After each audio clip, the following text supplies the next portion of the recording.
hadir di Senarai ini agak lega saya. Mudah-mudahan ada clear tindak lanjutnya. Selama ini saya stres berat, Pak. Pertumbuhan angka kesakitan di rumah sakit kita ini luar biasa. 300% peningkatan kematian dalam 1 bulan terakhir ini, Pak. Kalau bapak-bapak, ibu masih mungkin nggak ada dai-dai yang belum percaya, datang ke Jamil. Saya ajak ke ICU. Bagaimana sesaknya orang seperti ikan ditaruh di luar air, menunggu ventilator rebutan, Pak. Ventilator kita sangat terbatas. Entah siapa yang mau didulukan. Didulukan senior yang muda yang punya harapan hidup tinggi, mati. Ini saya cerita, mohon maaf, ini dari aspek medis saya cerita. Dan kalau gerakan ini tidak dinyatakan, Senarai, saya pesan ini beban berat. Apa sih langkah-langkah? Kalau kita, ini Minang, sile ini pandai semua. Yang sini kepo kiri yang salah, di kepo kanan yang salah, ini di depan yang salah. Kalau ini yang kita teruskan terus diskusinya, nggak ada akan berbekas nanti ke pasien. Yang ada nanti ujungnya apa? Antri, Pak.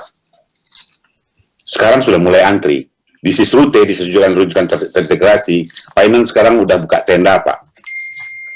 Kita sibuk dengan diskusi, tahu tanggal kapan ini rencanakan. Ini saya cerita agak sarkasme, karena selama ini saya yang dihujat masyarakat, Pak.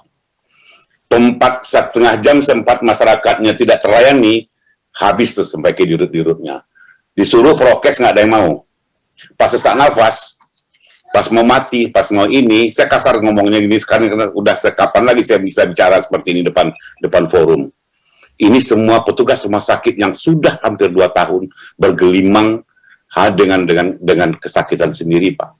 Bapak bisa bayangkan, bernafas di dalam kaca 4 jam di ruangan tertutup, dehidrasi, kekurangan cairan, Dr. Herman nganggu pasti merasakan, di dalam ruangan tertutup, penuh dengan virus.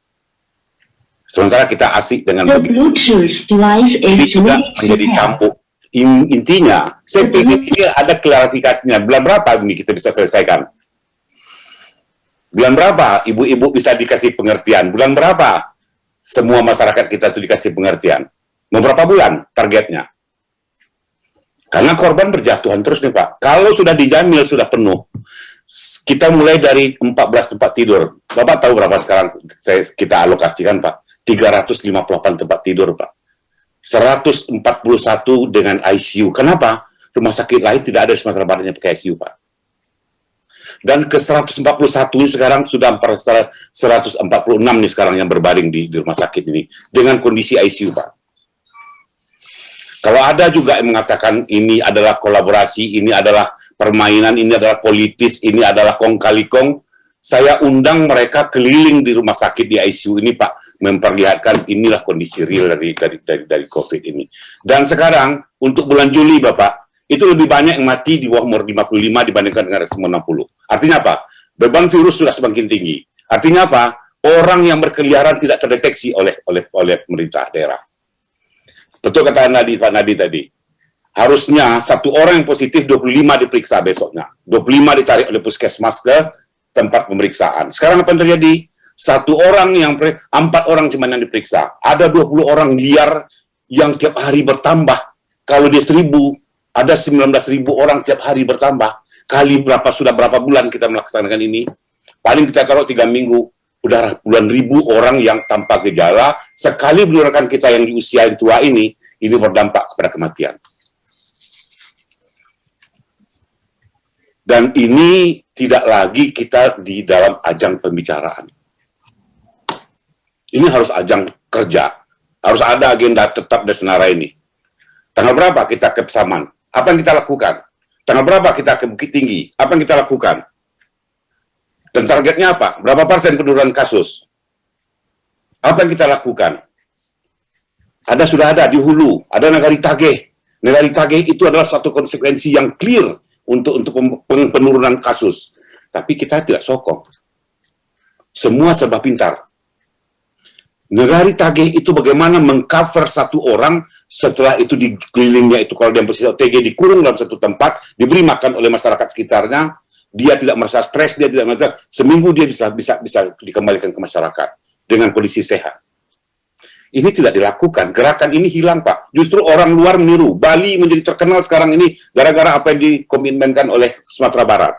Sumatera Barat sudah dari dulu memegang inovasi ini. Kita yang kurang itu Pak. Konsistensi di dalam melaksanakan perbuatan. Dan saya pribadi terenyuh melihat kondisi rumah sakit sekarang, Pak. Hampir 41 malam tertahan pasien yang dengan nafas sesak. Kalau sudah sesak nafas, Pak, dibandingkan dengan nyeri, 100 kali lipat lebih menderita kita sesak nafas, Pak. Dan gejala utama dari COVID itu adalah sesak nafas. Kalau datang di kita nanti, atau datang di keluarga kita, wallahualam. Dan ini berkembang di masyarakat. Untuk anak muda sih, tidak ada apa-apanya. Seperti kata beli-beli tadi di coffee shop, buat dia nggak ada apa-apanya. Tapi dia yang membawa apanya nanti ke rumah di mana ada komorbid, ada siapa sekarang nggak hipertensi? 40 sudah ada hipertensi sekarang di Sumatera Barat ini. Umur 40 sudah ada diabetes. Sempat ada 2 itu kena umur yang itu tuh kena virusnya yang sudah bertebaran di mana-mana sekarang. Apalagi dengan kata Pak Ladi sudah ada varian-varian yang lebih infeksius. Dulu dengan 1 masker kita aman, sekarang ini harus dengan 2 masker loh, protap dari WHO, Pak. Selisih jalan menurut keterangan dari para ahli yang ada di Indonesia ini dan WHO, itu bisa tertular kita saking infeksiusnya yang varian yang terbaru ini, yang mutasi yang terbaru ini. Dan itu sudah merajalela, terbuktikan. Jakarta dalam hitungan hari, Pak, roboh tuh pertahanan rumah sakit se-Jakarta. Di bawah ketiak presiden loh, Pak. Di Rumah Sakit Jamil sekarang ini sudah terjadi peningkatan jumlah tempat tidur kita 400%, Pak. Kita tidak terima lagi pasien-pasien yang parah, yang sudah itu tapi non-COVID kita alihkan ke rumah sakit swasta. Demi supaya menjaga masyarakat Sumatera Barat ini masih ada kesempatan berobat. Ini sudah terjadi, Pak. Kita tidak ada merajang diskusi lagi. Kita sudah bergerak di dalam actionnya bagaimana, apa yang melakukan. Untuk wilayah-wilayah kita bagi, apa yang dilakukan NU, apa yang dilakukan Perti, untuk masyarakat kita clear-nya. Ini mohon maaf saya tidak apa-apa, saya ingatkan semua pihak, apa yang dilakukan di Payakumbuh nantinya, supaya kasus ini turun. Kita bagi habis, kalau Senarai memang ini, bagi habis nih. Semua kita tokoh-tokoh ormas di Sumatera Barat ngumpul sekarang di Senarai di dalam ajang diskusi kita ini. Apa yang kita kerjakan minggu depan, Pak? Supaya kasus ini kena jalan terus nih kasus. Kita asik berdiskusi, sementara kasus ini hari demi hari, jangan kan kita yang kena. Nggak peduli dia. Nggak peduli virus ini. Kalau sudah ada dapat pasangannya aja, komorbidnya, ya udah jadi dia, Pak. COVID ini nggak akan bakal bunuh. Yang membunuh itu adalah penyakit bawaan. Siapa sih umur 50 ke atas kita sekarang di Padang ini nggak punya komorbid? Hipertensi ukur aja di atas 50, di atas 100 orang Minang, 100-nya hipertensi, Pak. Nah, ini bukan main-main, bukan artinya apa langkah realnya kami tunggu. Karena kita melihat sekarang ini rumah sakit tidak siap lagi, Pak.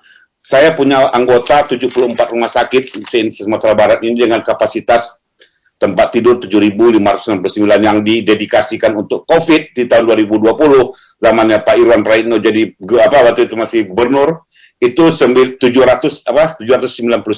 Sekarang yang aktif cuma 340. 340 itu di 440. Di Jamil sudah 320. Unan 70. Rumah sakit daerah hanya belasan, Pak. Kalaulah 40% itu angka positif rate-nya, kenapa kok di daerah kata Bundo tadi tidak ada orang COVID? Itu karena tidak terdeteksi. Meninggalnya bukan karena COVID, karena tidak tahu. Kenapa di kota? Karena di kota cakupannya cepat. Diperiksa, kedapatan ini ada penyakitnya ini. Di kampung-kampung kita, Pak, nggak ada kampung di Sumatera Barat ini nggak ada yang merantau keluar daerah kita, Pak. Perantaunya pasti ada. Mau Batu Sangkar, mau Pasaman Barat, mau pasti ada perantaunya. Mereka pulang, itu biasanya meninggalkan virus-virus yang tidak bertanggung jawab. Yang kena orang kampung tapi kena tidak terdeteksi, tidak tahu. Seberapa banyak di daerah kita, makanya angka-angka ini tidak clear di daerah perkampungan. Meninggal ya kita anggap meninggal biasa, padahal ini adalah COVID. Nggak ada yang ini, kita hanya sekarang ini bagaimana, saya berharap betul forum ini, Senarai ini bisa menjadi forum clear-nya, nyatanya apa yang kita lakukan minggu depan ini. Kalau nggak dilakukan minggu depan, saya nggak mau lagi masuk ikut dalam forum ini. Terus terang, kalau diskusi aja kita terus kasusnya meningkat terus, yang di sini mengerti betul semuanya. Yang di dalam forum ini mengerti betul semua dampak dari virus tadi. Yang kejadian itu di luar. Dengan teriakan, udah bosan mereka, Pak.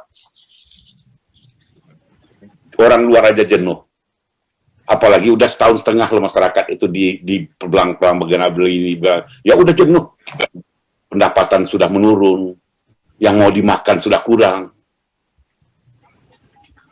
Apa kata Arsetan saya tadi, ya semuanya tentu ada aksi nyatanya. Saya himbau di Forkompinda juga, nggak ada lagi kita ceritanya diskusi juga, berilah. Oh bukan hukuman, memang udah pada tahu semua kok masyarakat Sumatera Barat, tanya aja virus. Saya dari pelosok, kampung saya pelosok sana Pak, Pesawan Barat jauh, itu di kampung saya itu tahu semua mengenai corona ini. Cerita di warung itu corona semua, bahkan ceritanya cerita WHO Pak. Yang kira masyarakat kita Sumatera Barat ini nggak ada yang tahu apa Pak, tahu corona. Fasih mereka. Tapi siapa yang menggerakkan dia bermasker? Siapa yang menggerakkan supaya tidak berjarak? Siapa yang bisa mengisolasinya? Sudah ada wacana dibuat seperti negara Itage. Siapa yang mengawal? Kita kan tokoh-tokoh, saya rasa Bapak Ibu, tokoh-tokoh masyarakat Sumatera Barat, himbauan-himbauan, itulah paling yang kita apakan. Tapi kalau Pemdanya tidak merespon dengan baik, ya berharap melalui forum Senarai ini, desakannya Buya Agus Rizal, desakannya Bapak dari Muhammadiyah, dari Perti, kita berharap ini bisa terrealisasi. Kasihan masyarakat, Pak. Kasihan kita, betul-betul. Ya, saya rasa itu yang saya dapat sampaikan, bahwa sekarang jembatan pertahanan terakhir sudah di ujung tanduk, jebolnya. Tinggal tunggu waktu, antri di IGD, pasien meninggal belum masuk rumah sakit, seperti yang terjadi di Bandung, seperti terjadi di Jakarta. Pasien ambulan antri, menunggu masuk ke IGD, datang ke IGD, sudah tidak ada bisa ditolong lagi, sudah dead on arrival. Artinya DEA itu sudah menjadi santapan di tempat yang kemarin baru terjadi bulan yang belum 1-2 minggu yang lalu, Pak. Nah, Pahang sedang menuju itu. Apakah kita biarkan dengan kondisi seperti ini? Ini ya itu tadi. Tracing sudah tidak jalan. Harusnya tracingnya harusnya 20 sampai 25, sekarang baru 4. Siapa yang menjemput sampel itu siapa? Udah pada bosan juga. Tenaga kesehatannya mungkin nggak digaji. Udah kerja sekian banyak, belum dapat gaji. Siapa yang mau ngambil sampel ini, yang mengambil pemeriksaan ini? Pak Andani nunggu dia di labornya. Dan itu pun sudah burn out mereka itu, Pak. Sudah lelah banget. Siang malam 24 jam. Sementara apresiasi dari orang yang bertanggung jawab nggak kunjung datang. Ini persoalan-persoalan yang internal yang sebetulnya ya kami tahan Pak, kami tahan dari aspek orang-orang kesehatan, kami tahan. Tapi kami berharap betul Bapak Ibu tokoh-tokoh masyarakat di Sumatera Barat ini tunjukkan realnya apa yang akan kita sampaikan ke masyarakat itu. Buktinya apa? Menurun kasusnya berapa persen kita targetkan. Saya rasa itu, mohon maaf sekali atas apa yang saya sampaikan ini belak-belakan, tapi kondisi ini kalau kita tidak kaget, kita sampaikan ini, Bapak Ibu mungkin nggak tahu juga proses terjadi di hilirnya, di rumah sakit itu. Stres, jeritan orang yang nggak harus meninggal, ya menurut mereka sekarang meninggal dalam hitungan menit, dalam hitungan jam, belum sampai dihisap, dan cost-nya apa, pembiayaannya luar biasa tingginya. Untuk di Jamil ini, kalau sudah sampai ke tingkat level itu, Pak, rata-rata 150 juta untuk 3-4 hari pengobatan biaya yang kita keluarkan. Dan itu, kalau sembuh, alhamdulillah. Kalau tidak sembuh kan rasanya gimana ya Pak? Perbuatan kita sudah segitu mahalnya, apanya ternyata tidak berhasil karena datang sudah terlambat. Dari aspek medisnya begitu yang harus kita sampaikan. Kalau mereka sedini mungkin kita terapi, artinya lebih kemungkinan mereka selamat akan lebih besar. Itu saja Pak Herman, makasih Pak Herman, udah malam sekali. Mohon nanti tindakan dari Senarai kita tunggu.